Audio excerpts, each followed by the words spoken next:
Bonjour chers amis et bienvenue dans cette nouvelle vidéo. Je suis vraiment ravi de vous retrouver à nouveau aujourd'hui pour ce nouveau thème qui est que fait l'âme la nuit? Alors un sujet très intéressant.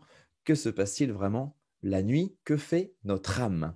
Alors j'espère que vous vous portez bien et je suis Louis Berthe. Je suis spécialisé dans la libération des émotions profondes. Je suis aussi médium. J'aime ressentir ce qui se passe chez l'individu et de comprendre les causes de ce qui peut l'empêcher eh bien, de s'émerveiller tout simplement dans la vie.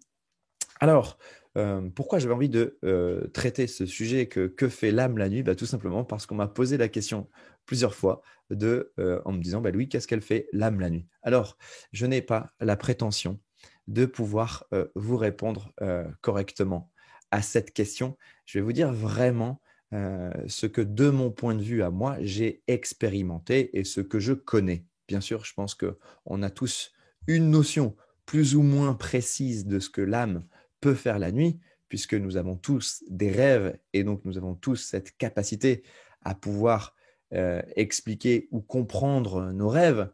Mais en tout cas, d'un point de vue de libération émotionnelle, puisque moi, c'est mon dada, je vais essayer de vous expliquer un petit peu ce que fait l'âme la nuit et quelle est sa mission, entre guillemets. Alors,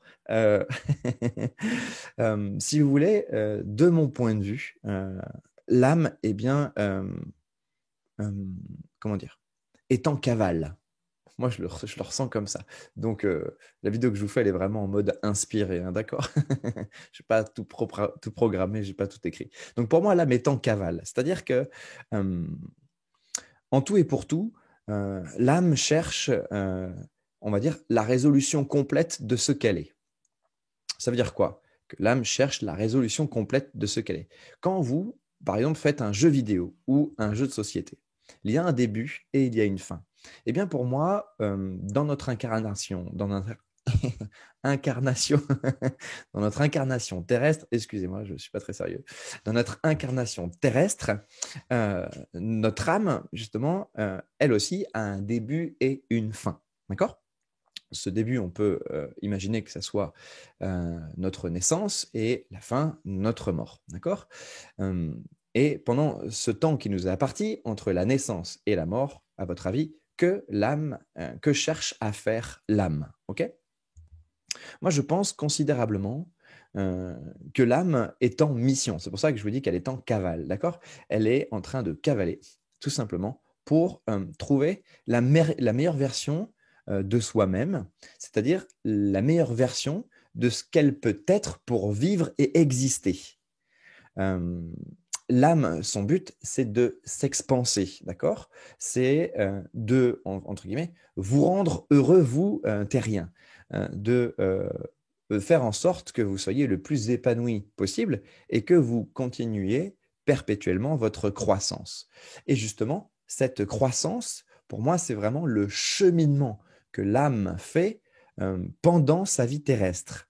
Parce que pour moi, l'âme n'a pas qu'une vie terrestre, hein, qu'on soit d'accord sur ce sujet.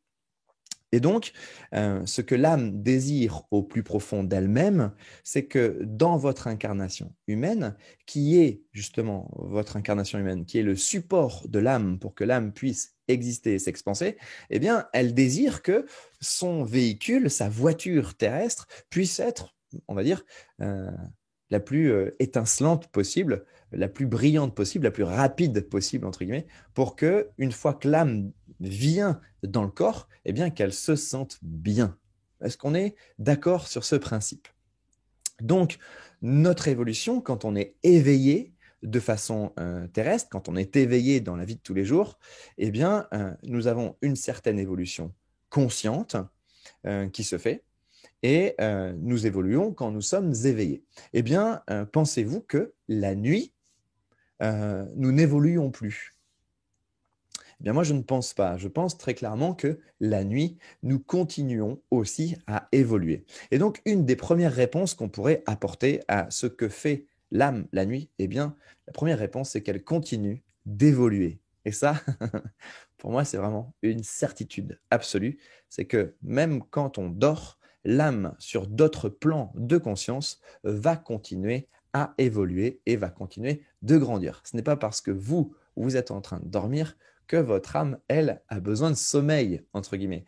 On est bien d'accord que c'est le corps physique qui, lui, a besoin, pendant ce sommeil, eh bien, de se réparer, de se recharger, ok. Mais pendant ce temps-là, et on va dire que c'est un phénomène naturel que d'avoir à se reposer et se recharger, mais pendant ce temps-là, eh bien, l'âme, elle, va continuer son cheminement pour que quand vous allez vous réveiller, donc vous remettre en mode on, alors que la nuit, vous êtes en mode off au niveau de l'activité physique et même cérébrale, eh bien, encore que cérébrale, il se passe plein de choses quand on dort au niveau cérébral.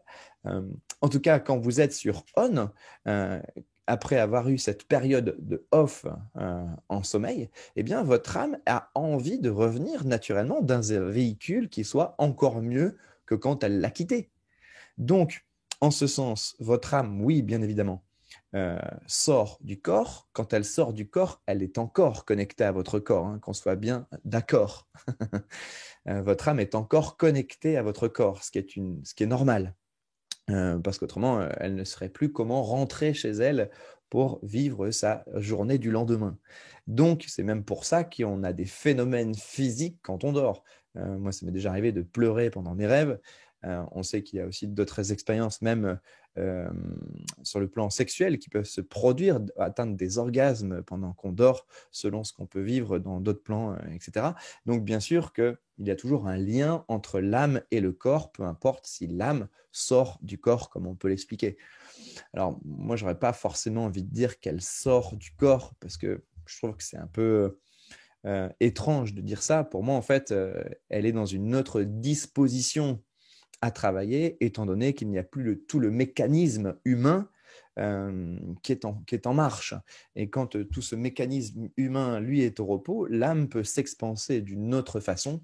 Mais de là à dire qu'elle sort du corps, je pense que c'est une mauvaise interprétation, parce que je ne pense pas qu'elle sorte réellement du corps. Je pense qu'elle a juste cette aptitude à pouvoir vivre autre chose, étant donné que l'activité physique, elle, est éteinte. Bref, c'était une parenthèse. En tout cas, euh, on ne peut pas réellement, pour moi, contrôler ce que l'âme a à faire pendant le sommeil. Alors, même si j'ai l'exemple de ma sœur qui, elle, me faisait vraiment triper, j'ai envie de dire, quand elle était petite, elle adorait les parcs d'attractions et elle me disait que le soir, elle conditionnait ses rêves pour vivre dans des parcs d'attractions. Et elle se réveillait le matin et elle était contente comme tout parce qu'elle avait vécu une nuit à vivre dans des parcs d'attractions et qu'elle avait passé les manèges, etc., et qu'elle était contente. Donc, je pense qu'effectivement, on peut, d'un certain point de vue, avant de se coucher, conditionner notre âme pour qu'elle vive des expériences. Mais je ne pense pas qu'on puisse voir la totalité de ce que notre âme est en mesure de faire la nuit. Et c'est tant mieux, parce qu'on sait que les processus de progression, les processus de croissance et d'évolution se font à 90% dans l'inconscient. Moi, c'est mon point de vue. 10% où on a la conscience de ce qu'on est capable de faire et de changer, 90% qui se passe dans le subtil et qui fonctionne beaucoup mieux. D'ailleurs, c'est exactement ce que je fais dans la libération émotionnelle. Quand je perçois une information chez quelqu'un, je sais que je considère que c'est à peu près que 10% de la vérité, 90% qu'il m'est impossible de savoir, et c'est tant mieux, parce que nous ne sommes pas omniscients, on ne peut pas tout savoir. Et je laisse mon inconscient faire les choses de la meilleure manière qui soit, plutôt que ce soit mon conscient qui essaye de régler les choses. Donc je laisse la part de mon inconscient de faire le travail énergétique, et les 10% qui sont conscients servent simplement à rassurer tous les plans du physique, tous les plans du mental, tous les plans de la rationalité humaine, pour que le travail dans l'énergétique se fasse. C'est tout le temps comme ça que la guérison fonctionne.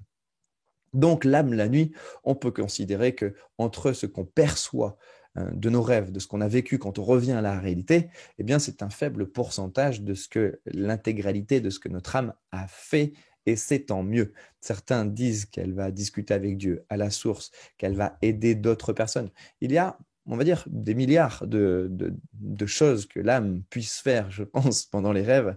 En tout cas, je pense que ce qui est plus important à savoir, c'est quel but elle sert pendant notre sommeil. Et je pense que inévitablement, et ça, on ne peut pas lui enlever, elle sert son but d'évolution et de progression.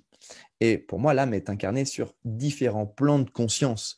Et si, par exemple, euh, votre âme n'est pas forcément bien avec vous sur Terre aujourd'hui, ou vous sentez vous-même que vous n'êtes pas bien avec vous, pour moi c'est la relation avec soi, hein, donc avec l'âme, eh bien ça n'empêche pas que vous continuez d'évoluer énormément sur d'autres plans de conscience, et cette évolution-là se fait aussi pendant votre sommeil. Donc, quoi dire de plus, si ce n'est que, effectivement, pour moi, le sommeil, au-delà d'avoir quelque chose de réparateur sur le corps physique, de réactualiser sa conscience en fonction de ce que l'âme a vécu, j'ai la ferme conviction que chaque jour et jour après jour, en fait, notre âme s'informe. Pour moi, elle continue de s'informer, c'est-à-dire de vivre des expériences en dehors du corps physique, des champs informationnels. Elle continue de s'informer pour que, après, dans notre réalité physique, matérielle, dans la vie de tous les jours, eh bien, nous ayons et nous sachons ce que nous avons à faire et à continuer de progresser. On se réveille souvent le matin avec des idées ou avec des envies. Eh bien, moi, je pense que c'est aussi le fruit de ce que notre âme a vécu la nuit qui nous prépare, entre guillemets, chaque jour à vivre une nouvelle journée avec la progression que notre âme a envie que nous ayons sur Terre pour qu'elle se sente encore mieux avec nous. Donc j'ai envie de dire, remercions-la, notre âme, de faire aussi ce travail pendant que nous on dort et qu'on est peinard, parce que franchement on n'aurait vraiment pas envie de faire tout ce travail qu'elle fait, alors qu'on a bien envie d'aller se coucher et qu'on est bien content, j'ai envie de dire, de ne penser à rien pendant qu'on dort. Voilà.